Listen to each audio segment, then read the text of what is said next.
1901 credibly through this Hidden Agenda DVD. He's like, I didn't, I didn't realize it was going on for 100 years. I knew something was going wrong, but, and so even just sharing it with friends and family, they are now able to open their eyes, and it's not too bright. It's not so bright that they have to close their eyes again, using the allegory of the cave metaphor. People are now starting, to be more in tune, because I think that's what a lot of people can't communicate. We're communicating at this frequency of fear if we're listening to the radio and those ads, and we're like, you got to listen. And these other people who are in corporate matrix land, they're on this other vibration. And so what we were trying to design in Tragedy and Hope was the practical application to bridge these two vibrations, to take people out of that fear mode and into a comfortable place where they can, articulate these facts and pieces of data succinctly and communicate with people, because that's what corporations benefit from, us not communicating. The whole world is controlled basically because we haven't communicated the answers we have among all of us, right? So, we're kind of back at the beginning. If you look at the history of conspiracy that people don't, believe, you got Machiavelli's and the Medici's and the origins of central banking and whatnot. If you take away corporate personhood, then you don't have these magnates who are able to finance, communism, the Cold War, Hitler, the war on terror, all of this stuff, right? If you take away Tavistock, then you don't have these people controlling every piece of media that you've been exposed to your whole life for the most part, right?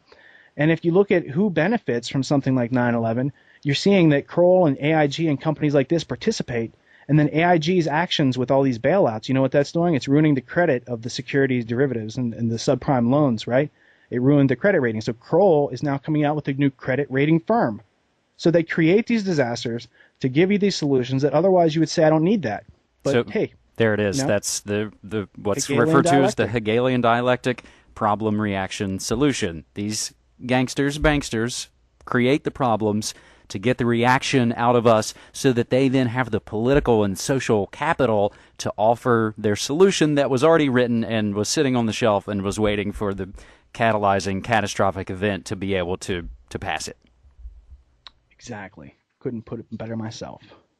Let's actually, and I don't know if you need a break or anything else, but I would like to hear, a capsule, because it's kind of difficult to understand sometimes, the financial situation that you saw pre 9/11. Ultimately, the devil's advocate thing of being like, well, what do you know about 9/11? Why should I listen to you? All right. Well, I worked in the World Trade Center. The office, like I said, was on the 96th floor, and being there that day, I have personal experiences. Now, I don't want anyone to take my personal experiences and try to go around and convince people about 9/11, because the personal experiences, you need some experience to understand what was going on. You have financial services companies that are seeking to take people out of the process, because they used to do things on things called paper.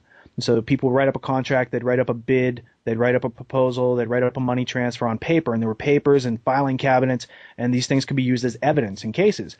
And the financial services company said, hey, wouldn't it be great if we took like these 500 jobs here and we got rid of those jobs, and instead we just put all those papers, we just scan them in. So we'll hire one person who scans in these documents, and they save a lot of money, not only in manpower, but now with the computer they can set up these automated systems using the software we're designing, and they can transfer money all over the place without any prying eyes looking to see if this is legitimate trading or legitimate securities. It's actually what caused the entire bubble that's ravaged the financial economy over the past 2 years.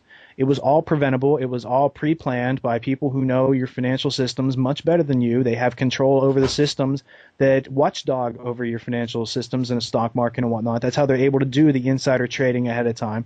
It's how they're able to steal, in the case of AIG and Marsh, hundreds of billions of dollars from their clients and from, the government, which ultimately got the money from hardworking, people living here in America trying to raise families and live their lives. So when our wealth is so easily transferred to these gangbankers who get paid out in these huge bonuses, and oh, by the way, the people who got the bonuses from AIG are part of the real ownership, which is why they don't want you to know who got the bonuses, right? Going back to that, it's like, from my perspective, I was blinded by the money, because when you're getting paid $90,000 or $100,000 a month sometimes, you tend to not question a whole lot because you're busy spending your money, and you don't have any financial incentive to question anything.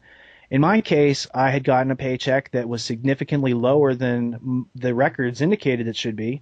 So when I questioned the records that I had from the client to the records my company was using, I noticed a huge discrepancy in the money. Like my company was transferring a whole lot more money than they were going to pay me commission on. And as a salesperson, that's how my livelihood works.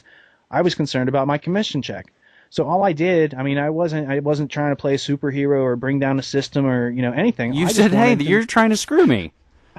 I totally, and since my whole team at the company, there was like 3 or 4 people under me, so they also got paid based on what my sales are. So I wrote an email to my team saying, hey, look, our paychecks are going to be less than we thought they were from our documents, right? And let's have a meeting on this tomorrow morning when I get into the office. Let's do it at 9 a.m. and we'll just talk about this. And if basically, I was thinking if anyone on the team had overextended themselves and they needed, me to loan them some money for the month or whatever was going to happen, because that happened from time to time. People outspend themselves when you have so much money coming in. It's just ludicrous land, right? So I go into the office, and before I can even get to my office, I'm told to go to my boss's office. I walk in the door. This dude, behind me shuts the door. He was hiding behind the door. His name's John Judge. He lives up in Massachusetts. He worked for Silverstream Software, and he says, Rich, today is not your lucky day. We're letting you go. And so I sit down. I'm beside myself because I just closed a deal the day before that's getting me $1 million commission check. So I'm having a little bit of an issue with this. And I say, look, is it, what's the problem? Is it with the client? What's going on? And they just basically tell me they want my commission check. They think they can keep the account open without me there. I'm no longer necessary type thing. And the guy who fires me wants to take the check. I was like, all right, not a whole lot I could do. So fast forward, I tried to, spend a bunch of money all summer and forget about it. And I end up in a situation in late August of 2001 where I just been in the hospital and had to have an emergency surgery. My gallbladder had blown up, and it was just crazy emergency circumstance. I'm in the hospital, and my health insurance is about to run out. Lo and behold, here comes the CFO, the Chief Financial Officer of Silverstream, which was a publicly traded company. And he says, look, Rich, we want to extend your health care benefits, and we want to give you $9,999, not to talk about anything you did for Marsh & McLennan. I was like, all right. And I took the money because I was so dumb. I was like, whatever, I need the health care benefits right now. I still have stitches, and basically they used fear to get me to participate in this contract. Well, then after a couple of days, I thought, well, nobody gives you that much money for nothing, and it's kind of a weird amount. And then, it had dawned on me that they used that amount because then it's not reported to the SEC or the board of directors. And if it was $1 more, it would have had to go on their records, right? So they're trying to keep it below the radar. So I'm like, well, I'm out of working for them. I don't communicate with people from Marsh really anymore. But being that their jobs are on the line, that the software is going to remove their jobs, the necessity for them being there, their livelihoods, their careers, their families, I was like, I should reach out and give some of these documents over to some people there that I trust. So I called his number and I left a message for the receptionist of Catherine Lee, and you can look her up on the internet. She was an IT manager at Marsh & McLennan, and I got a message back the next day directing me to drop the documents that I had off at this meeting, a manager's meeting that was going on the next morning. So if you look on the internet, there's Ellen Clark, who is the Chief Information Officer, the Global Chief Information Officer. She had her employees in the office early on the 96th and 97th floors of World Trade Center 1, North Tower.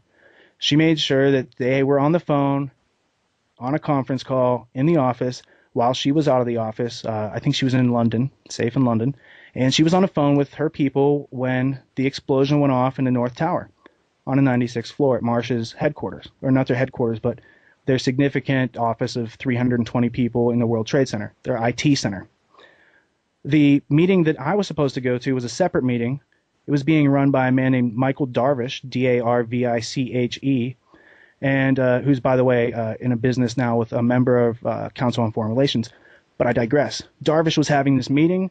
He had all his people in the office on a conference call, and he sat in his Upper West Side apartment while the conference call buzzed out and clicked off. So I was sitting in traffic. I was in a convertible. I had the top down.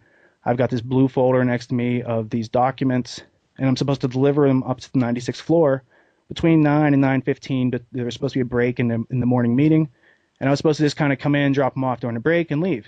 And after that, I was planning on going to the beach. My buddy in New Jersey had a beach house, and it was like the last weekend. So I'm in shorts. I'm in a Hawaiian shirt. I'm in traffic, a couple blocks from the World Trade Center, and I don't hear anything fly over me. I don't hear any screeching plane. I don't hear any